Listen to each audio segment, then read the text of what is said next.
Friends, हमने हमारी last वाली क्लास में वर्ग, वर्गमूल, घन व घनमूल पर आधारित प्रश्नों पे क्वेश्चंस किए थे। कुछ इंपॉर्टेंट क्वेश्चन थे वो। आज हम उसी के आगे कुछ और क्वेश्चंस करते हैं। अब हम देखते हैं यहाँ पे 3 की पावर x इंटू 9 की पावर 5 इंटू 27 की पावर 2 अपॉन 3 इंटू 81 की पावर 4 इक्वल टू 243 है। तो x का मान ज्ञात करो। अब हमें इसमें x का मान ज्ञात करना है तो x किस पावर में, और वो है 3 की पावर में।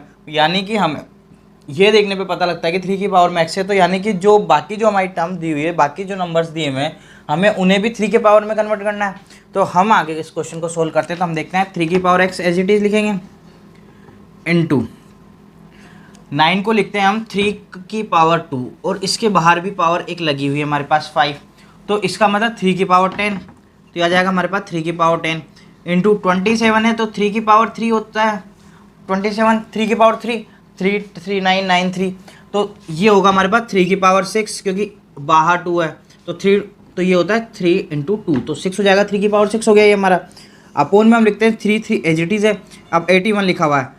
अब 3 की पावर 3 होता है 27, इंटू 3 करेंगे तो 81, यानी कि 3 की पावर 4, 3 की पावर 4 की पावर 4, यानी कि 3 की पावर हमारे पास आएगी यहाँ पे 16 इक्वल टू 243 लिखा हुआ है। अब 243 आएगा हमारे पास, 81 लिखा हुआ है, 81 में एक और बार 3 करेंगे तो 324, तो 243 आ गया, यानी कि 3 की पावर 5। अब यहाँ पे हमारे पास कुछ है नहीं, तो हम डायरेक्ट इसको 3 की पावर 5 लिख देंगे। अब हम इसको सोल्व करते हैं। 3 की पावर 3 की पावर x तो यहीं पर रहने देते हैं, बाकी इन टर्म्स को हम उधर की तरफ शिफ्ट कर देते हैं। तो 3 की पावर 5 ये ऊपर चल जाएगी 3 की पावर के पास में, 3 इंटू 3 की पावर 16 अपॉन में ये वाली टर्म्स आ जाएगी 3 की पावर 10 इंटू 3 की पावर 6।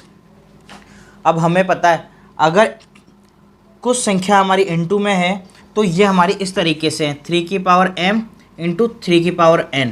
तो हम इसको डायरेक्ट 3 की पावर m प्लस n लिख सकते हैं।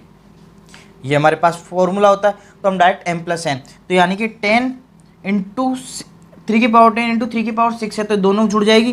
तो इसका मतलब हमारे पास आएगा 3 की पावर 16, दोनों जुड़ के 3 की पावर 16, तो इसका मतलब ये 3 की पावर 16 हमारा कैंसिल हो गया इससे। अब हमारे पास जो रिमेनिंग रहा 3 की पावर x इक्वल टू 3 की पावर 5 इंटू 3, या 3 की पावर 1 है, तो ये दोनों भी जुड़ जाएगी इसी वाले फॉर्मूले से m प्लस n से। तो 3 की पावर 5 प्लस 1 तो 6, तो यानी कि हमारे पास जो x की वैल्यू आएगी वो आएगी हमारे पास 6। तो इससे जो हमारा आंसर आएगा यहाँ पर डायरेक्ट ये रहा बी ऑप्शन 6। हमें कुछ नहीं करना, हमें ओनली पावर को सेटल करना है कि किस तरीके से हमें। अब यहाँ पे दिया हुआ है हमें 3 की पावर में x, तो हमें x की वैल्यू निकालनी है, तो बाकी सारी टर्म्स को भी हमें 3 की पावर में कन्वर्ट करना होगा, या फिर इसको डायरेक्ट अगर कुछ कैंसिल आउट हो रहा हो तो डायरेक्ट कैंसिल आउट करके देख लीजिए। अगर कैंसिल आउट हो जाता है, जैसे ये हमारे पास होता है 9 की पावर 5, तो उसको सोल्व करके, इससे अच्छा है कि हम इसको 3 की पावर में कन्वर्ट करके ही सोल्व कर ले, तो ज़्यादा सिंपल होगा। तो इस तरीके से यहाँ पर हमने डायरेक्ट देखा 3 की पावर 10 इंटू 3 की पावर 6, दोनों को अगर हम मर्ज करेंगे तो 3 m प्लस n में जाएगा, तो 10 प्लस 6 होगा तो 16, तो 3 की पावर 16 कैंसिल इससे। अब यहाँ पे क्वेश्चन लिखा यदि m और n दो पूर्ण संख्या हैं, यदि m की पावर n इक्वल टू 25 है, तो n की पावर m का मान क्या होगा। हमें यहाँ पे दिया हुआ है m की पावर n इक्वल टू 25। अब m की वैल्यू हमें दी है 25, यानी कि n की वैल्यू हमारे पास 1, लेकिन हमें इसको यहाँ पे कुछ दिया हुआ नहीं, तो हम इसको m की पावर n है, इसको मैं डायरेक्ट लिख सकता हूँ 25 को 5 का स्क्वायर, 5 इंटू 5 इक्वल टू 25, तो 5 का स्क्वायर हो गया। तो यहाँ से हमें जो m की वैल्यू है वो 5 और n की वैल्यू मिली है 2। डायरेक्ट हमने यहाँ से वैल्यू फाइंड आउट कर ली। n की वैल्यू आई है हमारे पास 2। अब हमें पूछा है तो n की पावर m का मान। अब n की पावर m का मान, n है हमारे पास 2, m है 5, यानी कि 2 की पावर 5। अब 2 की पावर 5 का जो मीन होता है वो कितना होता है। अब हम ऑप्शन से डायरेक्ट, हमें यहाँ पे सोल्व भी नहीं करने की जरूरत, हम डायरेक्ट ऑप्शन से क्लिक कर सकते हैं। 4 होता है 2 की पावर 2, यहाँ हमें दी हुई 2 की पावर 5, और 10 25, 2 की पावर कभी भी कुछ भी हो जाए तो हमारे वहाँ पे न तो 10 आएगा न 25 आएगा, ये दोनों कभी भी हमारे इसमें नहीं आएगा। तो इसका मतलब हमारे पास ओनली एक ऑप्शन बचा है डी 32। इसका मतलब हमारा जो 32 होगा यही इसका आंसर होगा। अब हमारे पास एक और क्वेश्चन बनता है इसी के ऊपर। यहाँ हमें दिया हुआ है, यहाँ पर हमें दिया हुआ है m और n दो पूर्ण संख्याएं m और n दो पूर्ण संख्याएं इस प्रकार है कि m की पावर n इक्वल टू 121 है। तो हमें पूछा है m माइनस 1 और n प्लस 1 का मान ज्ञात करो। इस तरीके से हमारे पास एक क्वेश्चन है। m और n दो पूर्ण संख्याएं हैं, इस प्रकार है कि m की पावर n इक्वल टू 121 है, तो m माइनस 1 की पावर n प्लस 1 का मान ज्ञात करो। अब हम इससे सोल्व करते हैं। इसे सोल्व करने के लिए हमें लिखा हुआ है m की पावर n इक्वल टू 121, तो हम इसको m की पावर n को लिख सकते हैं 11 का स्क्वायर। 121 है 11 का स्क्वायर, तो 11 का स्क्वायर लिख दिया। यहाँ से हमें m की वैल्यू है 11 और n की वैल्यू है हमारे पास 2। अब हमें यहाँ पे गिवन है m माइनस 1 की पावर n प्लस 1, तो m तो है हमारे पास 11 माइनस 1, n की वैल्यू है 2 प्लस 1, n प्लस 1 दिया हुआ है, तो 10 की पावर 3। अब 10 इंटू 10 इंटू 10 इक्वल टू 1000। ये क्वेश्चन हम इस तरीके से करते हैं। हमने यहाँ पे क्वेश्चन लिया 4 की पावर x इक्वल टू 5 की पावर y इक्वल टू 20 की पावर z, तो z का मान इसमें से बताना। अब हम इन क्वेश्चंस को सोल्व करने के लिए सबसे पहले 4 की पावर x इक्वल टू 5 की पावर y इक्वल टू 20 की पावर z को हम सबको k पुटअप कर लेते हैं। हमने इनको k पुटअप कर लिया। अब हम इनको पर्टिकुलर एक एक सोल्व करते हैं। तो 4 की power x equal to k है। अब दोनों साइड पे हम log लेते हैं, तो log 4 की power x equal to log k, ये हो गया हमारा। मैं यहाँ पर 3 सेक्शंस बना लेता हूँ ताकि उससे सारे सेक्शन से हम इसको सोल्व कर लेंगे।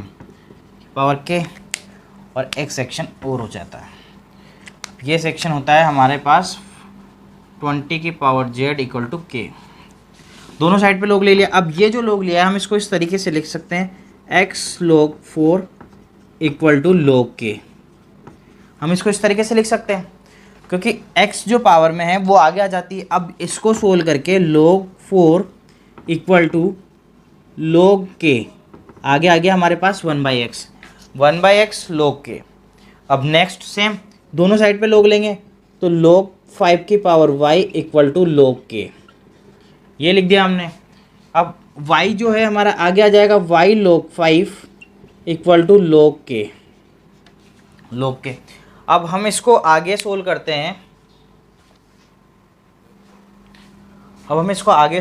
हैं। तो सेम यही आएगा log 5 equal to log k, यहाँ आ जाएगा 1/y log k।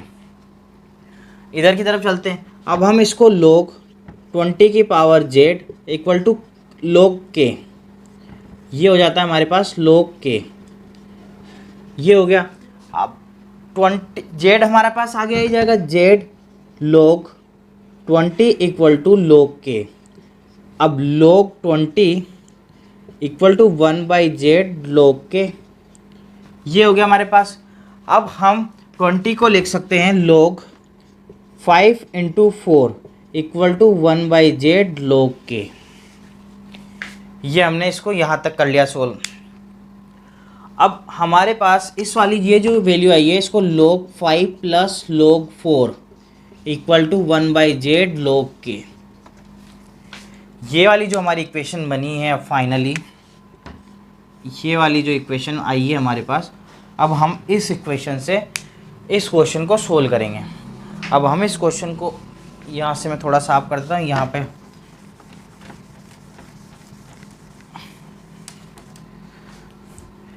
अब log 5 जो था हमारे पास उसकी वैल्यू आई थी हमें 1/y log k, और जो log 4 था उसकी वैल्यू थी हमारे पास 1/x log k। ये वाली वैल्यू आई थी, अभी हमने यहाँ से सोल्व किया था। अब ये वाली वैल्यू हम इसमें पुट करते हैं, तो log 5 में 1/y log k plus 1/x log k equal to 1/z log k। ये आ गया हमारे पास वैल्यू। अब हम इसको सोल्व करने के लिए 1/z,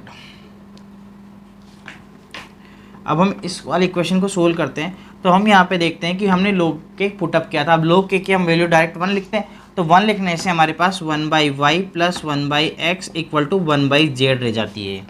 ओके, अब ये वाली वैल्यू ये रही, तो हम यहाँ से इसमें से हम x और y कॉमन लेते हैं, तो x plus y equal to 1/z हो जाता है। अब हमें z की वैल्यू निकालनी है, तो z की वैल्यू निकालने के लिए x y हमारा ऊपर आ जाएगा और x प्लस वाई हमारा नीचे चला जाएगा। तो हमारे पास जो यहाँ से z की वैल्यू आई है वो x y upon x plus y आई है। ये वाली जो वैल्यू है ये हमारी इसकी वैल्यू आएगी x y x plus y. इस तरीके से हम इस क्वेश्चन को सोल्व करते हैं। हमें सबसे पहले सबको इसी तरीके से क्या है 4x, इन सबको हमने k मान लिया, k मान करके 4x को हमने log में कन्वर्ट किया, तो जो पावर होगी वो log के आगे आ जाएगी, उसको हमने इधर की तरफ शिफ्ट किया, जैसे 2 की पावर z किया था ऐसे हमने इन दोनों को सोल्व किया था। इन दोनों की जो वैल्यू आई थी हमारे पास log 5 की वैल्यू तो आई थी हमारे पास 1/y log के, और log 4 की वैल्यू जो आई थी हमारे पास 1/x log के। और ये दोनों वैल्यू हमने इस वाली इक्वेशन में पुटअप कर दी, इस वाली इक्वेशन में पुटअप कर दी, और हमारे पास जो k था वो हमने माना हुआ था, तो जो माना हुआ था उसकी वैल्यू हमने 1 कर दी। 1 करते ही हम इसको पूरा सोल्व कर देंगे, तो इससे 1 करते ही 1/y plus 1/x equal to 1/z। अब जो उसको आएगी इक्वेशन उसको हम 1/z में आएगी, तो उसको z में कन्वर्ट करने के लिए हम उसको उल्टा कर देंगे, तो ये वाली हमारा आंसर होगा। यहाँ क्वेश्चन दिया हुआ है, यदि अंडर रूट 1936 की वैल्यू दी हुई है 44, तो हमसे ये जो इक्वेशन दी हुई है एक यहाँ पे इसकी वैल्यू पूछिए। अब हमें पता दिया हुआ है 1936 इक्वल टू 44, ये हमें गिवन है। अब हमसे पूछता है वैल्यू सारी वही है, बस इसमें पॉइंट है। अब जैसे हमने यहाँ पे 2 के बाद में पॉइंट लगा दिया, तो इसका मतलब जब हम इसका स्क्वायर करेंगे तो 2 टाइम्स आगे जाएगा, तो इसका मतलब 4.4 हो जाएगा। इस तरीके से हमें इसे शिफ्ट करना होगा पॉइंट को। तो हम देखते हैं 19.36 का अंडर रूट, तो यानी कि एक बार पॉइंट होगा जब भी हुआ, तो यानी कि 4.4 हम डायरेक्ट लिख देंगे इससे। नेक्स्ट पे चलते हैं, 4 टाइम्स आगे लगा हुआ है, यानी कि 4 टाइम्स का मतलब स्क्वायर करते हैं तो 2 टाइम्स आगे ऑलरेडी बढ़ जाता है, जितने टाइम्स होता है उससे एक आगे बढ़ जाता है। तो 44 लिखा है यानी कि 2 टाइम्स आगे बढ़ जाएगा। अगर 44.44 करेंगे तो यहाँ पे पॉइंट आ जाएगा हमारा, तो 0.44 ये हो गया प्लस। नेक्स्ट लिखा हुआ है 2 आगे और बढ़ा दिया, यानी कि 44 के आगे एक 0 और लगेगा, तो 0.044। नेक्स्ट 2 0 और आगे बढ़ा दिया, यानी कि इसका मतलब एक 0 हम आगे और बढ़ाएंगे, तो 0.0044। ये इस तरीके से सेटल होता जाएगा। अब हम चेक करते हैं इसमें 1 2 3 4 प्लेसेस के बाद में हमारे पास पॉइंट है, इसका मतलब हम इसका स्क्वायर करते हैं तो वो 8 प्लेस होना चाहिए, तो 1 2 3 4 5 6 7 8। ओके राइट, इसी तरीके से सेम है। अब हम इसको सोल्व करने के लिए इसको इस तरीके से लिख लें 4.4 0.44 0.044 0.0044 4 8 8 8 पॉइंट, तो इससे जो हमारी वैल्यू आएगी 0.8884। अगर वो बोलता है कि इसको ओनली दशमलव के 2 प्लेसेस तक ही लिखना है, तो हम इसका आंसर, अगर हमें यहाँ पे दिया हुआ है 0.88 0.89, इन दोनों में से अगर आपको ऑप्शन में कुछ भी मिलता है तो इसके हिसाब से, तो अगर हम ये लगाते हैं तो ये हमारा रॉन्ग हो जाएगा। हमें लिखना है 0.89, सेकंड वाला हमारा ऑप्शन सही होगा 0.89। वो क्यों? क्योंकि नेक्स्ट नंबर भी हमारा 8 है, जब भी अगर 5 से कुछ बड़ी संख्या आती है तो हम उसके जस्ट आगे वाले को 1 से बढ़ा देते हैं, तो हमारे पास आएगा 0.89 इस क्वेश्चन का आंसर। नेक्स्ट क्वेश्चन दिया हुआ है under root 4x plus 10 equal to 5 5 plus 3 equal to 64 का क्यूब रूट है यहाँ पे। अब फाइंड x इंटू वाई, यानी कि हमें x इंटू वाई की वैल्यू पता करनी है। अब हम इसको सोल्व करते हैं। हमें दिया हुआ है 4x प्लस 10 का और रूट इक्वल टू 5, हम और यहाँ पे दिया हुआ है 5y प्लस 3 इक्वल टू 364, यानी कि क्यूब रूट में दिया हुआ है। अब हम क्वेश्चन को सोल्व करते हैं। हम यहाँ से स्क्वायर अंडर रूट हटाएंगे तो इधर स्क्वायर जाएगा, तो 4x प्लस 10 इक्वल टू 5 का स्क्वायर 25 हो गया, राइट लिख दिया। अब 4x इक्वल टू 15, 25 माइनस 10, अब 4x इक्वल टू हो गया 15, x की वैल्यू हमें मिलती है 15/4। यहाँ से जो हमारे पास x की वैल्यू आएगी वो आएगी 15/4। इस जगह से हमारे पास x की वैल्यू आ गई 15/4। अब हम इधर वाला देखते हैं पार्ट। 5y + 3 इक्वल टू, अब 5y + 3 इक्वल टू, हमें पता है 64 जो क्यूब रूट है वो है 4 का, तो हम यहाँ डायरेक्ट लिख सकते हैं 4। हमने अभी क्यूब रूट देखा ही था, उसमें जा करके आप देख सकते हैं किस तरीके से। अब यहाँ से 5y = 3 इधर जाएगा तो 4 - 3, तो 5y = आ गया 1, तो y की वैल्यू आएगी 1/5 यहाँ से। अब y की वैल्यू आ गई हमारे पास 1/5। अब हम इसको आगे सोल्व करते हैं। हमसे पूछा है फाइंड x × y। अब x × y, x की वैल्यू दी है 15/4 और y की वैल्यू दी है 1/5। 5 से 3 टाइम्स कैंसिल, तो इसकी वैल्यू आ जाएगी हमारे पास 3/4। 3/4 जिसको हम डायरेक्ट लिख सकते हैं 0.75। 4 7 28 और 2 रिमेनिंग 0, तो 0.75 ये हमारा इसका आंसर होगा x × y की वैल्यू का। नेक्स्ट क्वेश्चन देखते हैं 289। अंडर रूट में 289 दिया हुआ है। अब हमें पता है अंडर रूट में जो 289 है वो हमारा किसका अंडर रूट है, हम इसको चेक कर लेते हैं। अंडर रूट में 289 दिया हुआ है, 2 पार्ट्स, 9 लिखा हुआ है लास्ट में, तो 9 किस में आता है, तो हमारे 3 में आता है, या हमारे पास 7 में आता है। ओके, 3 में आता है या 7 में आता है। अब हमें यहाँ पे दिया हुआ है कि 1 का स्क्वायर 1, 2 का स्क्वायर 4। अब हम हमेशा छोटी वाली वैल्यू पिकअप करते हैं, तो यहाँ 1 2 दिया है, तो छोटी वाली वैल्यू 13 या 17। ओके, अब हमने यहाँ पे देखा कि जो 1 का स्क्वायर है हमारा, 1 × 1 करेंगे तो यहाँ पे दिया हमारे पास 2, तो यहाँ पे हम उठाएंगे यहाँ से 17, तो जो हमारा 289 का स्क्वायर होगा वो होगा 17। क्योंकि हमें पता है एक और चीज़ है कि हमें 13 का याद होता है कि 13 का होता है हमारे पास 169, तो 13 का 169 होगा, तो हमारे पास दूसरा क्या चीज़ बची, ओनली 17। तो इसका मतलब जो 289 होगा हमारे 17 का स्क्वायर होगा। तो यहाँ क्वेश्चन सोल्व करते हैं। 17 / √x = 1/5, ये हमने इस तरीके से लिख दिया। अब यहाँ से हम √x = 17 × 5, तो √x = आ गया हमारे पास 85। अब x की वैल्यू निकालने के लिए 85 का स्क्वायर करेंगे। अब हमें 85 का स्क्वायर करने के लिए हम देखा था कि 85 को हम यहाँ लिखते हैं, 85 को हम 85 से इंटू करते हैं। तो हमने देखा था लास्ट में अगर 5 होगा तो एज इट इज़ 5 × 5, तो 25 लिख दिया। अब 8 लिखा हुआ, 8 को +1 करके हम इंटू करेंगे, तो 8 9 72, तो यहाँ पे जो हमारी वैल्यू आएगी 7225, ये हमारा इस क्वेश्चन का आंसर होगा। यहाँ पे 2 क्वेश्चन और देखते हैं। देखा जाए तो क्वेश्चन देखने में काफ़ी इजी नज़र आता है, बट इसमें हमारे मिस्टेक होने के चांसेस भी ज़्यादा होते हैं क्योंकि पॉइंट के चक्कर में। अब हम इसको सोल्व करते हैं। तो हमें दिया हुआ है क्यूब रूट दिया हुआ है। सबसे पहले क्यूब रूट के अंदर हमें स्क्वायर रूट भी दिया हुआ है, तो हम यहाँ पे क्वेश्चन लिखते हैं। एक क्यूब रूट के अंदर है, इस स्क्वायर रूट के अंदर 0.0000064।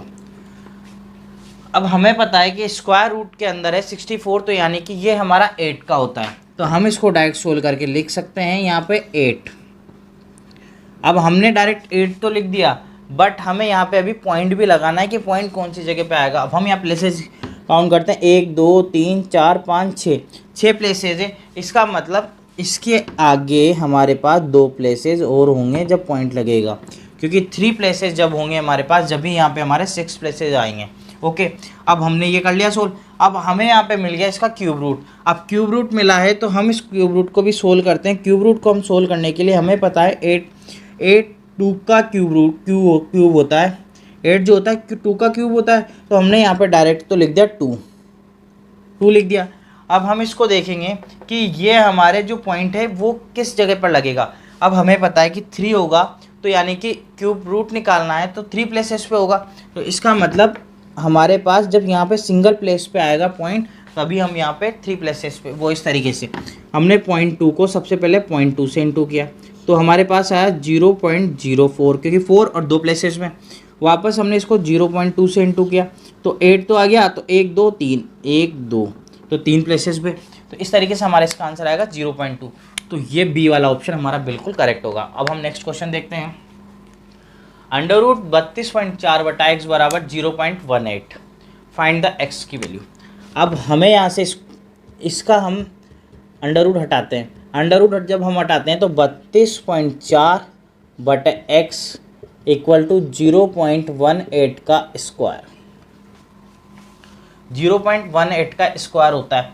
अब हमें पता है कि 32.4 यानी कि 324 जो होता है वो हमारा 18 का स्क्वायर होता है। हमें डायरेक्ट पता है कि 324 जो होता है वो हमारा 18 का स्क्वायर होता है। तो जो ये 18 का स्क्वायर है वो लिखेंगे हम 3284 अपॉन एक्स इक्वल टू 324। 324 आ गया यहाँ पे डायरेक्ट। अब 324 है, अब हमें पॉइंट लगाना है। अब हम यहाँ देख रहे हैं कि 2 प्लेसेस पे, तो हमारा जो पॉइंट आएगा वो 4 प्लेसेस पे आएगा, तो 0.0324। अब इसको थोड़ा सिंपल बनाने के लिए 324 यहाँ से पॉइंट हटा करके हम नीचे 10 इंटू एक्स कर देंगे इक्वल टू 0.0324। यहाँ से पॉइंट हटा के हम 4 टाइम्स 0 लगा देंगे। अब 1 टाइम 324 से 324 डायरेक्ट कैंसिल, तो हम x की वैल्यू यहाँ से डायरेक्ट लिख देंगे 1000। तो हम इन क्वेश्चंस को इस तरीके से सोल्व करते हैं इजीली। अगर आपको हमारा आज का वीडियो सही लगा हो, अच्छा लगा हो, तो कृपया शेयर करें, लाइक करें और सब्सक्राइब करें।